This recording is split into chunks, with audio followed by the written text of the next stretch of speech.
Hello, Miss Muffy! Woo! Miss Sparkles! What's up?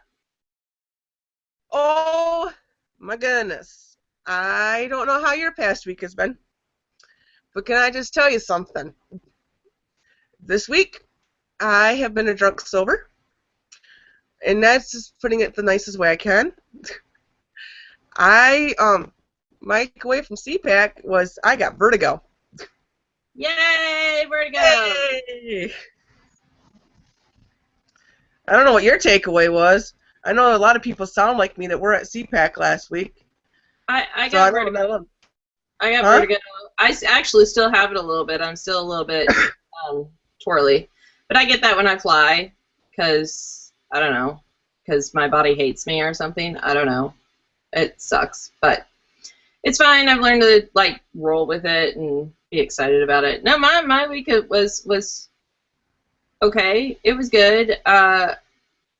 Aside from the fact that I almost punched somebody last night, it was all good.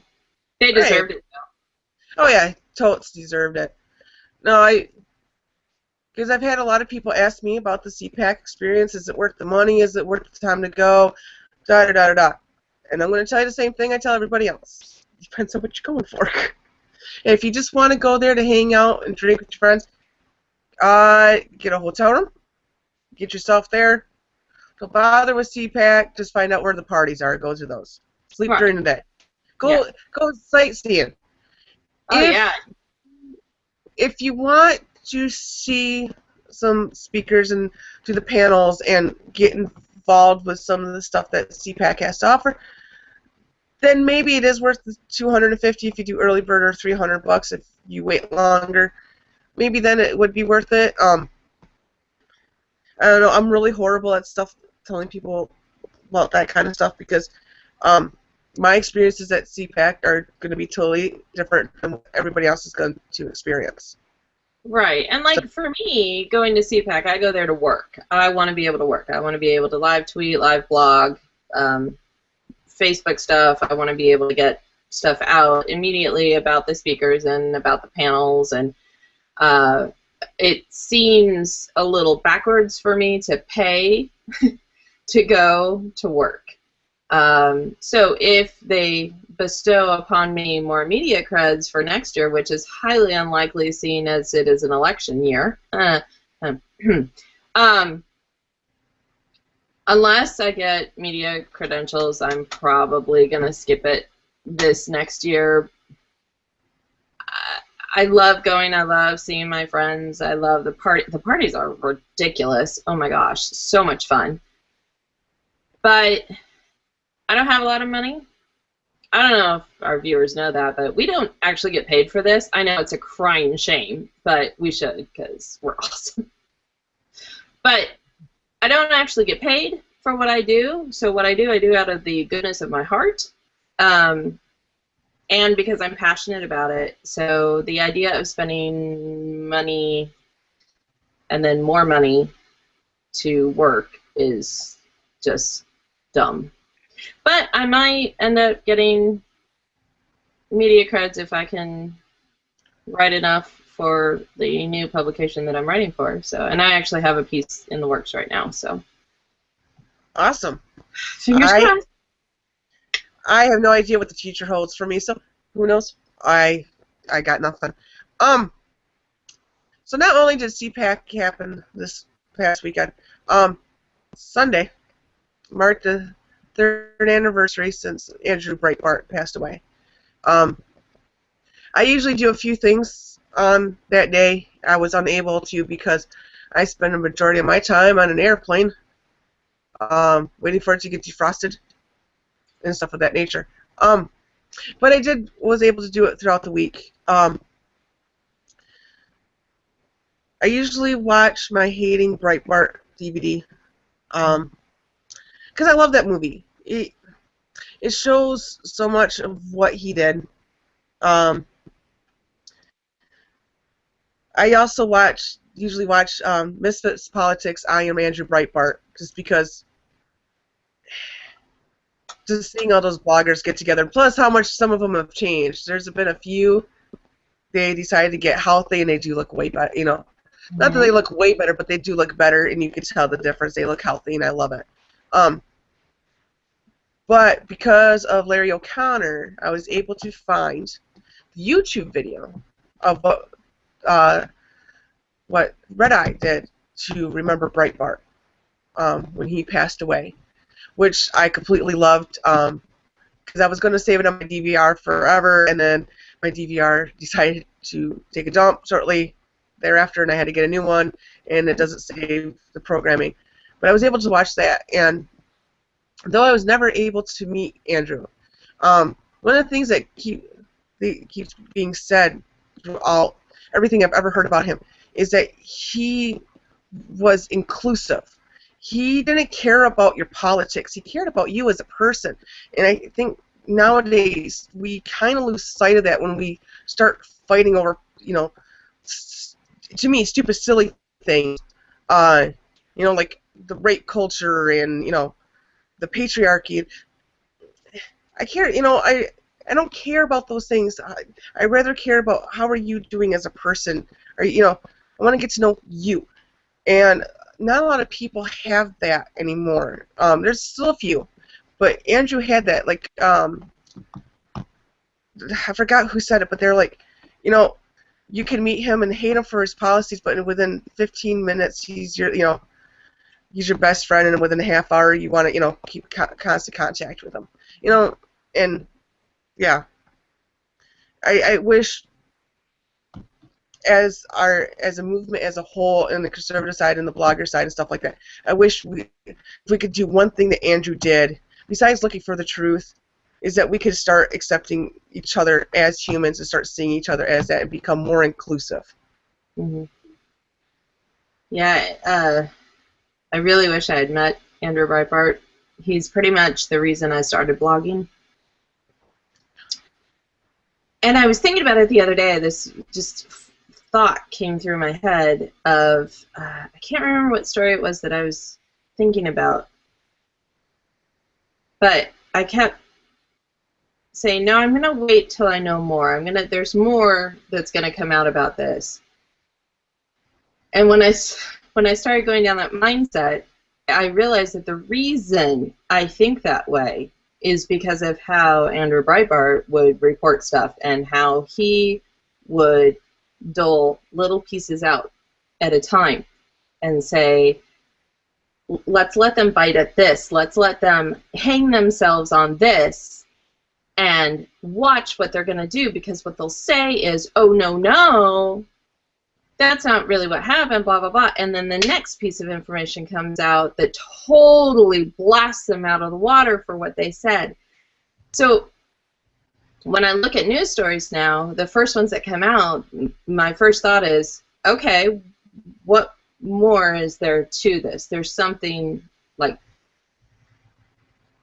more to this. And I get that from him. And it's saved me a lot of grief and heartache from friends telling me I'm wrong, telling me I don't know what I'm talking about, telling me, oh, you're just riding the fence.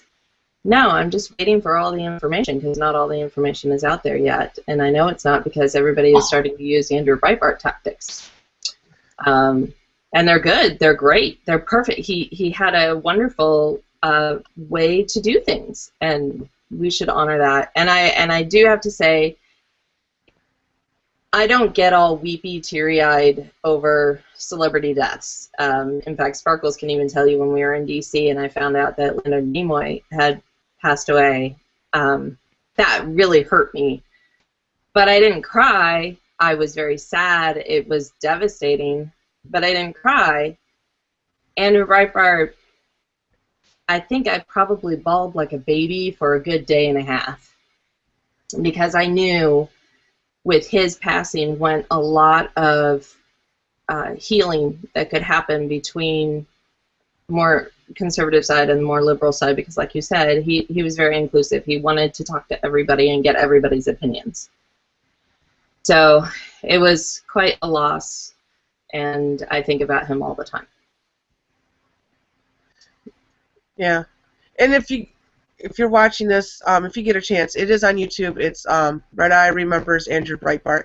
It's like 43 minutes long. It's great. You get to hear little stories from people. Ann Coulter had like the best story, so I'm not going to give it out now. But She does. That's right. Oh my gosh, I love her.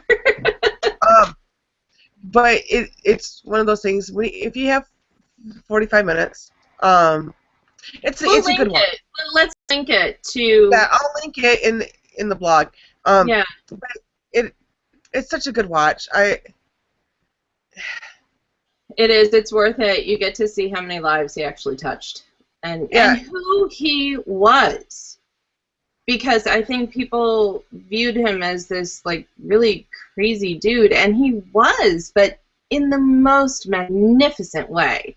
Oh, he was a mad genius. He was that happy warrior. I love. Oh. I think my favorite moment ever with Andrew Breitbart, aside from his many appearances on Red Eye, which you never knew what was going to happen whenever he showed up. Just really, honestly, had no idea. But when he took over the press conference for, I won't say his name, but Carlos Danger, when he took over the press conference, everyone kept saying, oh, he just jumped up there. But he didn't. They actually asked him to go up there and answer questions because he's the one that broke the story. And he did. I'm sorry Carlos Danger didn't show up, so Breitbart took over. And it was brilliant. It was just... Oh, yeah. It was so him. No, and I remember shortly after he passed away, everybody's like, oh, who's going to be the next Andrew? There's not going to be a next Andrew. What he did is he equipped others to, take up, the battle cry, and he sent out an army. There's not going to be another Andrew. No. It's like saying who's going to be like the next Dana Lash or the next Larry O'Connor. No, they're originals. There's not going to be anybody like them. No. You can learn some of the stuff that they do and do it in your own fashion, but you're not going to beat them. And I really hate when they do that, because I know every time we talk about, who's going to be the next GOP presidential, candidate, they're always like, well, who's going to be the next Ronald Reagan? No one is. There was one. They broke the mold with him. That man is just, he stands alone. Right. It's like asking who's going to be the next, Calvin Coolidge. No one. He is the only one. Right. What you can ask is, who is going to be the best person to take over at this time and do some of the stuff that those two guys did? Right. That needs to be the question. Instead of who's going to be the next Reagan. Stop with the comparing. So go, who's going to be the best guy to take us out of this hellhole? Yep. We are way too far in the mud. We are seriously close to just crashing and burning. How we haven't already, I don't know. We need somebody to help save us. Well, okay, save the government. I don't need saving. Save I haven't saved. But yeah, it's a semantics thing with me. Yeah. Stop looking for the next Reagan, the next Breitbart. Look to be who's going to be the next leader. Who's going to be the one to go into battle and be the leader. That's what you want. You want who's going to be the next awesome leader. Yeah. So, yeah. Agreed. I actually kind of want to segue this into one of the things that I think we should talk about, only because it sort of segues really well. I say go for it. Okay. So we're looking for the next leader. We're looking for the next this, that, the other thing. There's a country in Europe that is just looking for... There's a country in Europe? There is a country in Europe. Oh my goodness. There is a campaign It's actually been going on for a little while, because I remember seeing it. My husband reminded me of it today, and I clicked on it because I wasn't sure if I had seen it before, and as soon as I saw it, I was like, oh yeah, I've seen this. It's a campaign, how do I describe it, to generate people, or babies, as you will, and it is simply called Do It for Denmark. What they are, it's a game show, literally.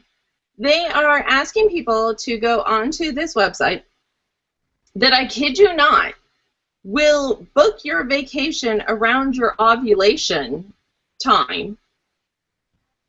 And if you go on vacation and you conceive a child, and you can prove that you conceived the child on that vacation, you win like a year's worth of diapers, and you can win a car, and you can win all these things. 3 years! Oh my gosh, 3 years of diapers. Look at that! So, all in an effort because their population is dwindling. Now, this is really funny because if I remember correctly, and please, viewers, correct me if I'm wrong, because I really do enjoy being corrected. In Denmark, you're taxed to the hilt. Like, you work and you get taxed at, like, I think it was 75% of your income goes to the government. Now, the flip side of all of that is that you get free stuff. This is the argument that I really love. No, education is free over there. Healthcare is free over there. This is free over there. No, no, no, no, no, no, no, no, no. It's not free. They've worked. They've created the money. 3/4 of the money has gone to the government, and now they get free stuff. So there's not enough to keep this lovely socialist system going. So they are bribing people to have babies, because babies turn into taxpayers, and taxpayers keep the government going. Right. Now, oddly enough, this is also going on in Russia. Yes, I remember that one. Yes, it's going on in Russia. In Japan, they had kind of the same thing. They were promoting procreation. But I just, the promotional ad, we'll link it onto the blog too, because you have to see this thing. It is a work of genius. I love how it's put. It's just, especially the segment where they say, if it's not possible for you to have a child, how do you win? The couples that they show just crack me up. But I love that they're trying to do it in a tongue-in-cheek kind of way and make it kind of fun. But the reality of the situation is they're desperate for taxpayers.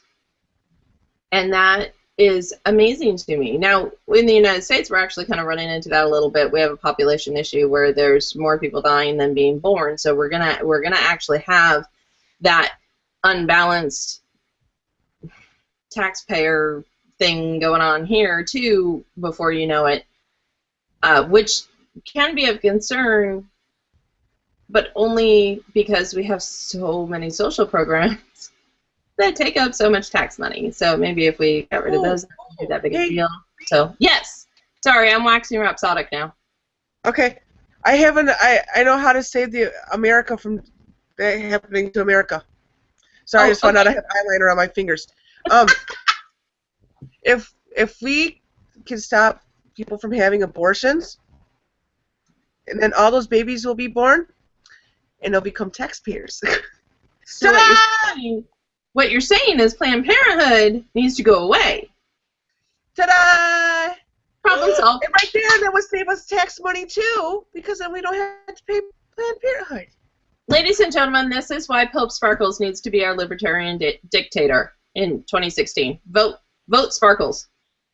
Seriously. Because she's awesome like that. That's brilliant. I agree. Let's stop the abortions.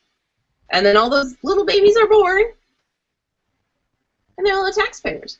But what happens if those babies are born and they get put into, like, the foster system? It doesn't matter because at 18 they still become taxpayers. 16 if they get jobs while they're still in school. They do. I'm just wondering, would they be adopted? Now, see, now that depends on what state you live in. This is true. Now, Because, in your state, yeah. if you have a certain license, a judge can come by and say, no, no, no, we can't allow you to have this child. Yeah. I can see well, and I'm not even drunk. Here's the thing. I actually know a little something about the adoption process because both my brothers are adopted. In fact, we went about it kind of all the wrong way, and they actually don't allow this to happen anymore in the state of Wisconsin. But we fostered my brothers before we were able to adopt them. And they don't allow that anymore because oftentimes you might qualify to be a foster family but not qualify to be an adoptive family. Go figure. So there are lots of rules to being a foster family. I mean, some of them make sense. Like, there can't be locks on the doors. That makes sense. We had in our finished basement, we had a room made up for the boys with bunk beds and whatnot. That was not appropriate. We had to actually fix that house completely differently to get them their own room that they could be in because they had to have an actual physical bedroom. The room that was in the basement didn't have a closet, so it wasn't qualified as a bedroom. So there's all these little rules and regulations. But here in Nevada, interestingly enough, one of the Wild West states, it just amazes me. There's a family here who was applying to be a foster family. Not adoptive, but foster. And their petition was declined because they are concealed carry weapons permit owners. What that means is that they went through the training and the testing to qualify to carry their weapons with them to approved places. There's places you can't take your weapons to, schools, federal buildings, that sort of stuff. But it wasn't specifically the CCW that actually stopped them. I mean, that was the excuse given, but the reason was that the judge felt these foster kids would have access to, or easy access to, loaded weapons. Okay. This speaks to me in a way I can't even tell you. I like I said, my family, my brothers are adopted. I went through that whole process. It was heart-wrenching, and I was so grateful the day that we went to court and they got to be truly my brothers. I am also a concealed carry weapons permit holder. I went through the training. I practice with my weapon regularly, and we do have loaded weapons in the house. I also have children in the house. Mm-hmm. I met them. Yeah, they're adorable. And they're also very good shooters as well themselves because we take them and we've taught them gun safety. I'm trying to figure out how somebody who has proven themselves to be responsible CCW holders, who have good jobs, live in a nice house, and have good hearts, how they can be denied giving children who desperately need homes, loving, caring homes. You deny them that because there might be a loaded weapon in the house that somebody might get a hold of at some point in time. I have to believe that a good, solid CCW carrier is going to teach whoever lives in that house about, you don't touch this. Treat every gun as if it's loaded. Teach them how to unload a weapon if necessary. Teach them just, if you see a weapon, don't touch it. Come get me. I will fix it. Basic gun safe. Don't point it at anything that you don't intend to destroy. Never pull the trigger unless you're ready to fire. Finger off. what some of these judges believe is if you're a gun owner, and even though you have a CCW, which means you took a class, which is not a short class, it's not an easy class, you went through all the training for it, that you're still going to be dumb with your gun. You're just going to leave it out wherever, completely just like you're going to leave it like on your on your coffee table in your living room, completely loaded with like 17 rounds in the clip. Am I going to get it right? Well, it depends on the weapon that you're looking at. It's either going to be a magazine or a clip. Yep. I always forget which. I'd shoot a revolver, people. I'm not I don't know the terms for semi-automatic. Sorry. Okay. But do they honestly believe that's how gun owners like just leave their guns? I've never ever been to anybody's house that owns a gun that just leaves them out willy-nilly. In my house, did you ever see my weapon unless I had willingly brought it out? No, and if I didn't know where they were, I wouldn't know that you had them. Right. We're not stupid. We keep them away from the kids, and most responsible gun owners do that. Now, if you read the Moms Demand Action Facebook page, which I do because, frankly, it's comedy to me, you would think that every person just leaves loaded weapons on their coffee table. Because every day they're posting articles about how a child got a hold of a gun and has shot their brother, shot their sister, shot themselves, shot their mom, shot their dad. And while, yes, these things do happen, and while, yes, I believe that the parents should be held responsible for that, because who the hell leaves a gun out in the middle where a child can get to it? Like, really? Right. I can't tell you how many times I shot my parents with the gun that they left out. Right? And my kids have shot me so many times. I used to have like 10 siblings. Now I'm down to 2 because, you know, they never learned. They just kept leaving it out. Right? So, yeah, if you believe the Moms Demand Action website, you would believe that every household leaves a gun out at just tempting fate, waiting for a small child to find it. And that's just simply not true. And this judge, what I would have liked to have seen happen is I could see the judge saying, I have some reservations because you are CCW carriers, that you have had this for a long time, that you have not had children in your house. We would like to have a visitation in your home to see where are the weapons stored, how are they stored, you know, where the children would be staying, which actually should be all part and parcel of a foster application. But that's logical, though. You can't bring logical into an emotional setting, because this is no longer looking at logics and facts. We now have to look at, how does this make me feel? Because, you know, guns are evil, even though they're just a tool, like a hammer or a wheelbarrow. I'm going to learn how to speak one of these days. It's okay. But yeah, but it's scary.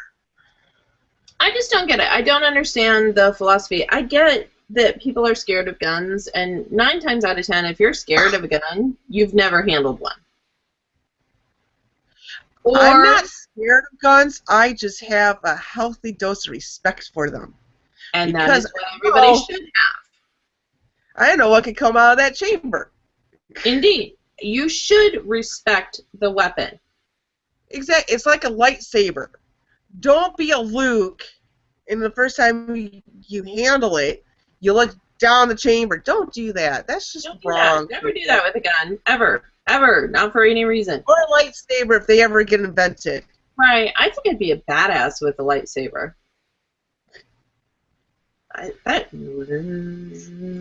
Oh my gosh. Okay, anyway, sorry. But guns in and of themselves are not dangerous items. They are inert. They need somebody to make them go pew-pew. They don't, as a general rule, go off all by themselves. Now, there are cases where people are irretrievably stupid. I watched a video. Oh, my gosh. I don't even understand what was going on. So, an off-duty officer, of all people, a police officer, I'm like, really? Dude, seriously, not helping. He's Christmas shopping with his wife. Okay? They're at a mall. They get in the elevator. They're going to the car. They're going to go home now. Okay? He has a gun on him, which is a lot of off-duty officers carry, because you just never know who's going to creep up on you as an off-duty officer, honestly. So, but here's the odd thing. He didn't have a holster. He had the gun in his pants pocket. Okay. Now, wait. I know, there's so many jokes there, but here's the deal. He decided to move the weapon from his pants pocket to his coat pocket. Now, I am assuming that he decided to do this because they were heading to the car, and it would be uncomfortable to have that in his pants pocket and in coat pocket. It makes more sense. Dude, this is why holsters were invented, okay? There's some really comfortable ones out there that go inside the waistband. They're great. In the process of transferring his weapon from his pants pocket, because smart, to his coat pocket, even smarter, the dude shoots himself in the stomach. I'm not even joking. Yeah. Yeah, he survived. He was fine. I'm sure feeling pretty stupid about himself, but of all the places he could have shot himself in that region, it's pretty well. Although I will have to say, abdominal. Oh, abdominals are the worst because you can get septic. But yeah, they're bad. But he survived. He was fine. But all I could think about in watching it was, okay, you are doing so many things wrong. You are making police officers look like idiots. You are making gun owners look like idiots. You are making CCW holders look like idiots. All by your little lonesome. Stop it. Stop it now. Because I have my gun in a holster 100% of the time, unless I'm at the range. Okay, if I'm at the range, it's out of its holster because they won't let me draw from my holster at the range. I have to. Anyway. Or if I'm cleaning it. Right. And here's the deal. When you're cleaning your weapon, you clear it first. Like, you drop the magazine, you clear it, you make sure there's nothing in the chamber, and you want to, like, triple check that shit before before you start cleaning your weapon, because you do actually turn your weapon around toward you when you're cleaning it, because that's the only way you can really clean it. I don't know how else to describe it. Like, you have to get down the barrel, and at some point in time you have it turned toward you, not at you, but toward you. So you really want to make sure that your weapon is totally clear before you start cleaning it. This guy did none of that. He had one in the chamber, which is fine. I think if you're going to carry, you should have one in the chamber, because you don't want to pull your weapon out and hear click. Like that. Just, if you're pulling your weapon out, you need it. Right. But the dude shot himself in the stomach because he was moving. I don't understand. You're an officer. Why don't you have a holster? Oh, stupid people. Can you imagine when he gets back to the precinct? Oh my God. He's going to have a whole bunch of free holsters. Oh, not only that, but that dude, he's not going to live this down for a long time. Never, ever. Police, they hold on to things. They're really good at it too. And they'll wait. They know how to dole out the revenge slowly. It's really brilliant, actually. It's a thing of beauty. I need to learn it, but I don't understand why this couple was denied. They've been together for a really long time. They've got steady jobs. They obviously have compassion and a heart to want to do this, and they're denied because of something that is their constitutional right. Exactly. I mean, a weapon. When you see the stories of people that do have children or even get foster children and some of the stuff that they do, and it's horrific. And here are these people that, though I don't know them personally, but I'm willing to give them the benefit of the doubt, that they're not going to go out of their way and abuse these children and do horrendous things to them. No, probably not. Most people don't. Most people who are applying to be foster parents... Right, they don't. Don't get me wrong.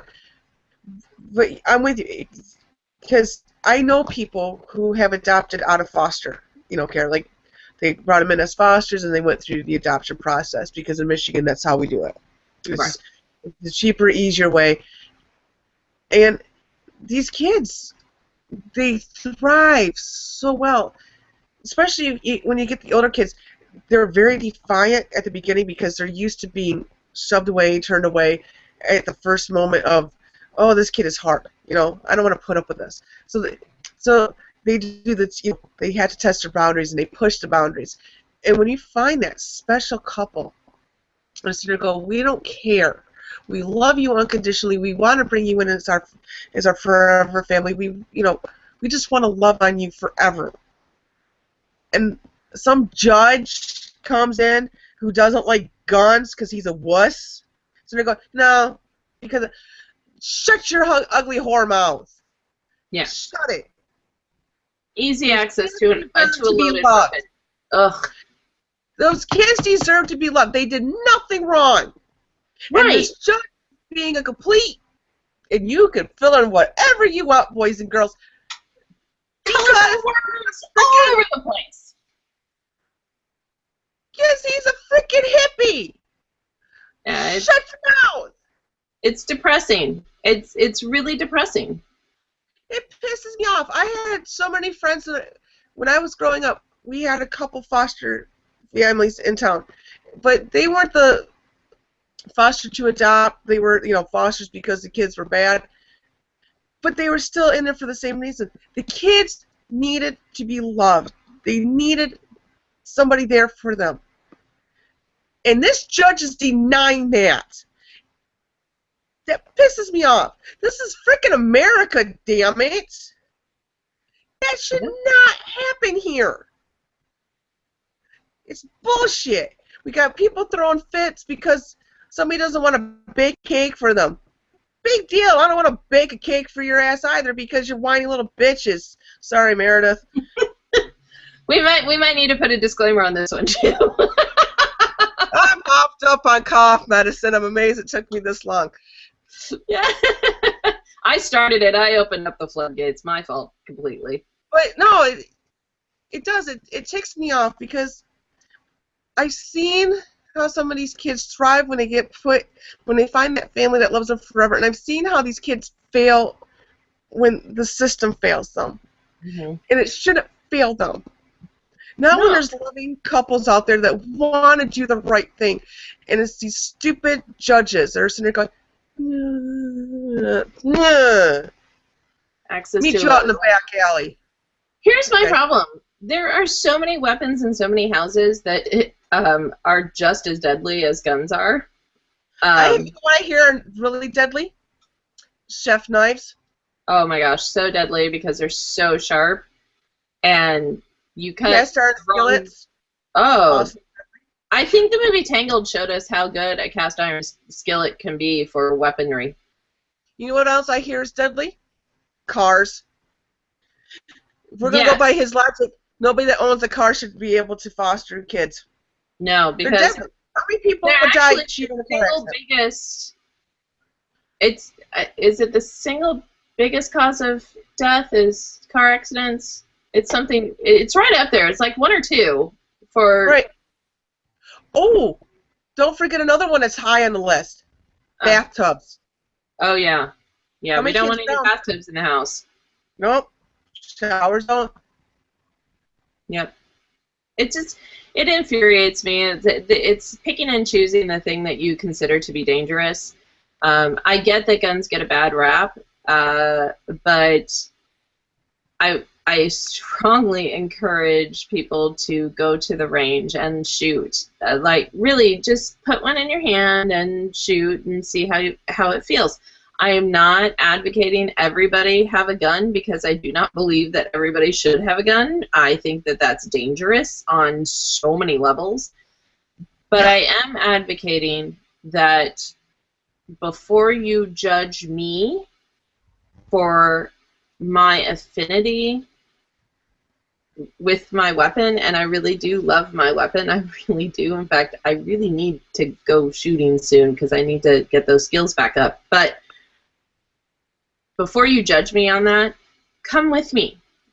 Let me show you why I like it. Let me show you why an hour on the range is the best therapy I have ever had in my life. You are focused. Yeah.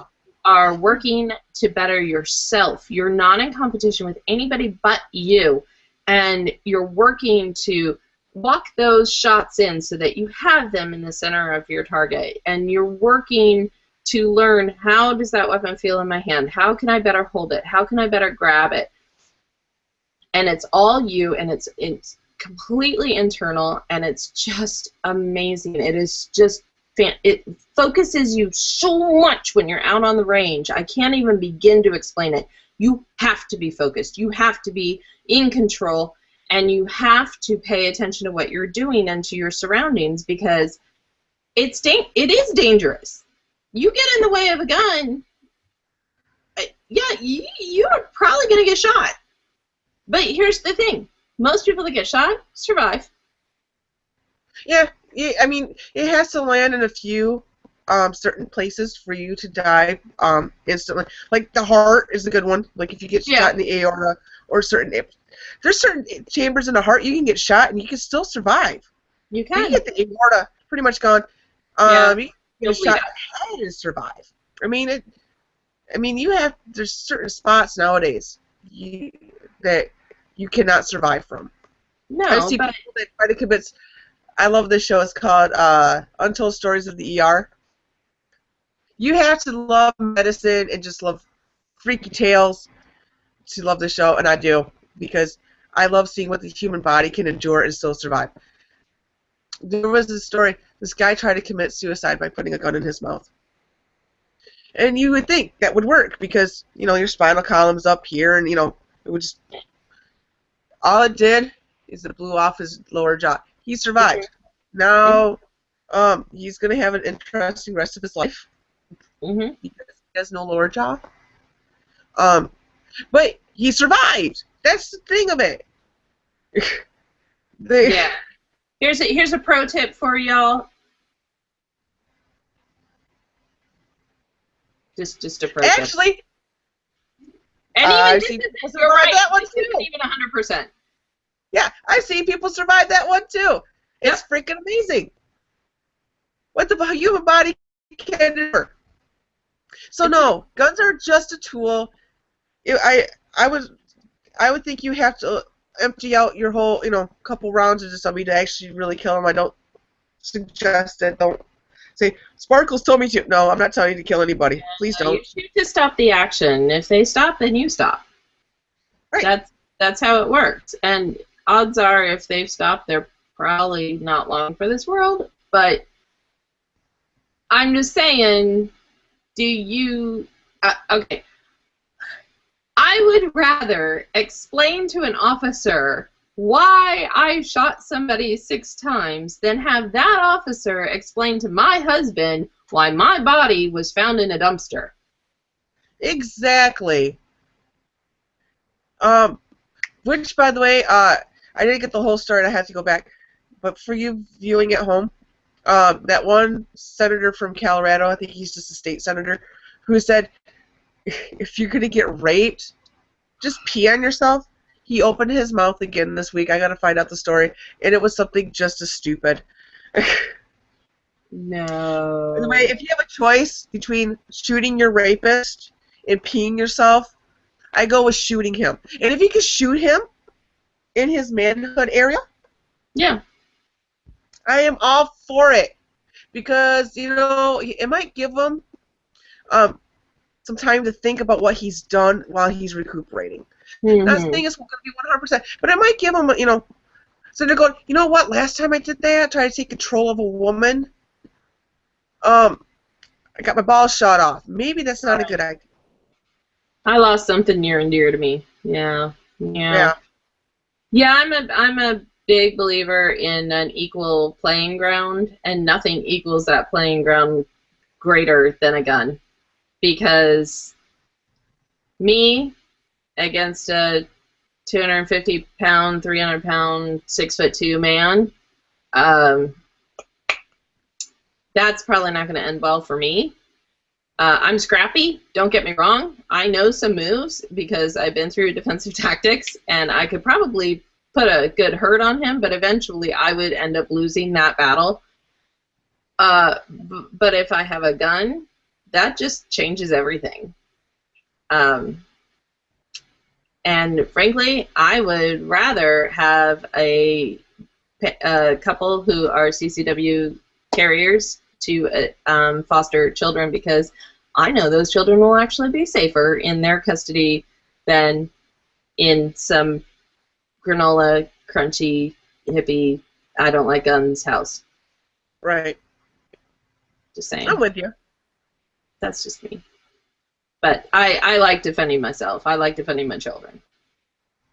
Yeah, it's kind of fun. I'm weird. It is. Speaking of weird, as long as we're recapping of what happened at CPAC and going through this week's events, if you're watching this and you have not checked out our Facebook page, totally should. It's Made Dames on Facebook. There are videos uploaded there that are not on YouTube. I highly suggest you go over there. We had a little tour of DC. I won't say what kind of mental state we were in, but I can tell you, it was cold. It was cold. And it was really cold. I was not totally dressed appropriately because I live in Nevada. I was super cold. No gloves, no hat, because I'm super smart. And it was, I would say, 23 degrees when we were in the Capitol. And I have no idea. It was just windy. Oh my goodness, that wind would not stop. Oh. Yeah, it was bad. But you know what? We got to eat at the Capitol Grill. Oh, that was fun. I'm going to tell you what. Okay, so I've heard lots of stories about this place and that it's just amazing and wonderful, and if you get the chance to eat there, you should. It's all true.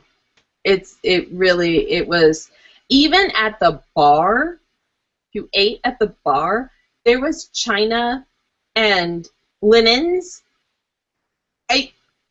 I was blown away. The service was incredible. The people were so kind. We actually made people laugh in the bar, which was really fun.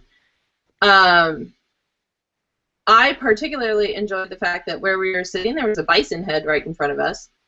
And I also enjoyed that just off to my side here, there was a plate for Richfield cigarettes, old-timey cigarettes. But then right behind me, there was a sign that said there's no smoking on the premises. There's a $10,000 fine if you do.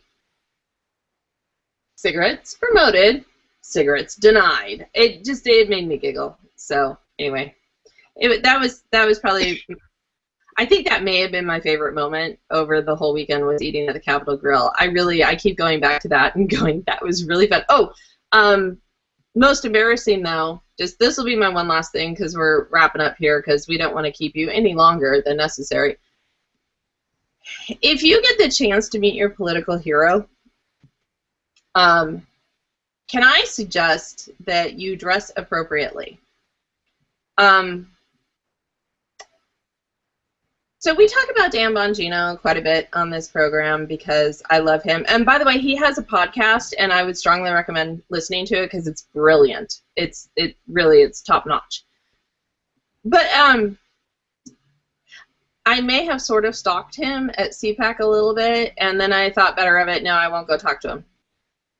So I ended up not talking to him at that particular moment in time. Well, then I showed up at one of the parties, and hey, Who's there?